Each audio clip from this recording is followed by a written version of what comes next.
hann fylgir með og flest það sem þarf í hann. Og það sem þarf að gera hér er að taka þessa litlu slöngu hér og setja hann upp á klunkinn.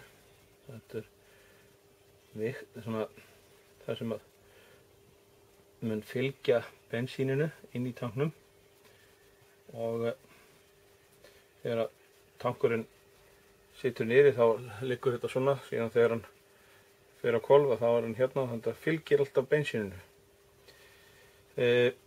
Þetta þarf að taka í lengd þannig að þetta hangi svona nokkurn veginn á réttum stað, og það má eiginlega reikna með því að þetta sitji svona, þannig að þetta er svona það byrja lengdin á þessu.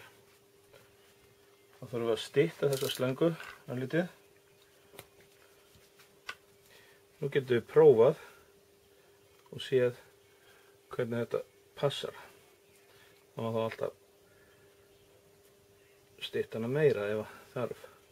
Þetta er aldrei þröngt upp á, en það er náttúrulega bara betra því að það var þröngt ofan af líka. Þetta fer síðan hérna í. Það fylgir með svona þétti hringur líka. Ég ætla ekki að setja hann alveg strax. Ég ætla bara rétt að stilla þessu hérna í. Þetta er gert til þess að sé hægt að nota kertalykil til þess að skrúfa það í, sem er ansi sniðugt. Svona. Nú á þetta að geta hringlað inn í tanknum, sem það á að gerir. Þannig að þá ætlum við að taka þetta af aftur með kertalyklinum. Flestir módelmenn eiga kertalykil, ansi sniðugt, nota þetta svona. Og ég set þennan hring hér upp á. Hann fer hérna upp á þetta til þess að þétta það, þannig að það verður engin leki.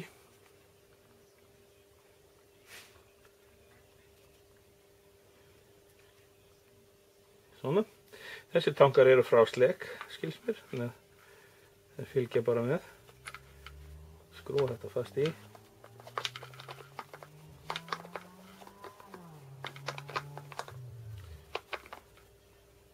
Ekki herða það samt þannig að hringurinn fari að böglast eitthvað út.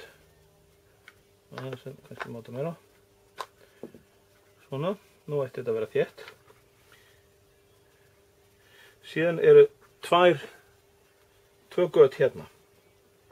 Það er göt að báðum. Þannig að við þurfum að setja eldsneytisslöngu upp á báða. Hérna er ég með smá bút af slöngu og setja bara hérna upp á í lykju. Ég þarf aðeins í viðbút. Ég best að sækja það. Hér er slangan og hún kemur þá upp á hér og fer í karburatorinn.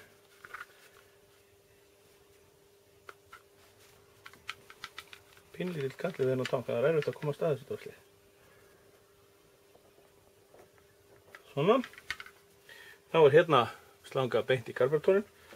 Ein til þess að fylla á og ein sem virkar sem yfirfall á. Þetta þarf síðan að koma hér. Samkvæmt leiðbeiningum að þá á hann bara að sitja þarna og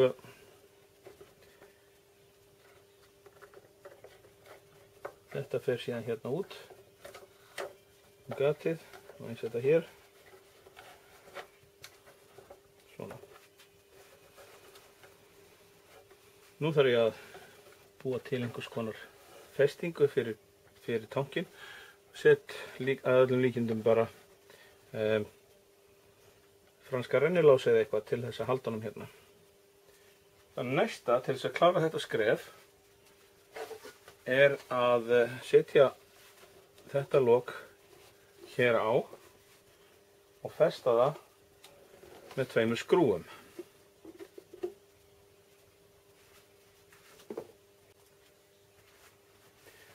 Það fylgja með tvær litlar skrúur til þess að festa þetta. og þær þurfa að koma hér í, en til þess að þetta líti nú fallega út og sé svona nokkurn veginn í samræmi, þá ætla ég að setja aðra hérna 2 cm inn og hina hérna á 7 cm, þannig að það sé svona svipuð afstæðan á þeim.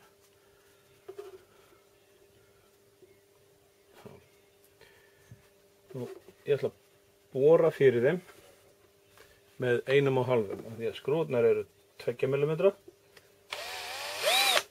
Þá get ég borað með 1,5. Svona.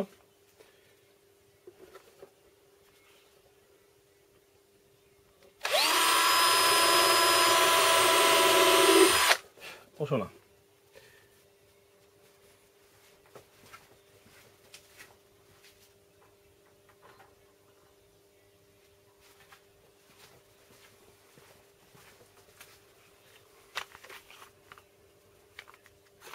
Síðan skipti ég bor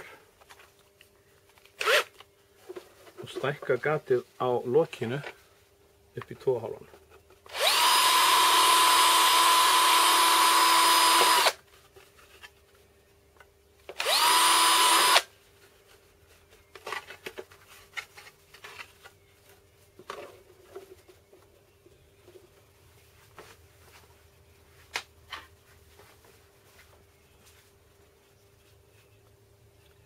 Nú get ég fest þetta niður hér með þessum skrúum.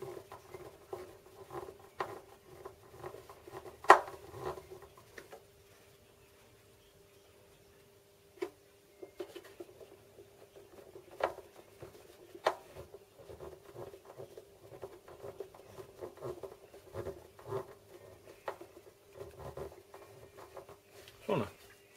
Það þarf ekki að festa þessu niður hérna framan vegna þess að vélarhlífin kemur hérna inn yfir og heldur þessu. En nú er skrefi númer 49 lokið.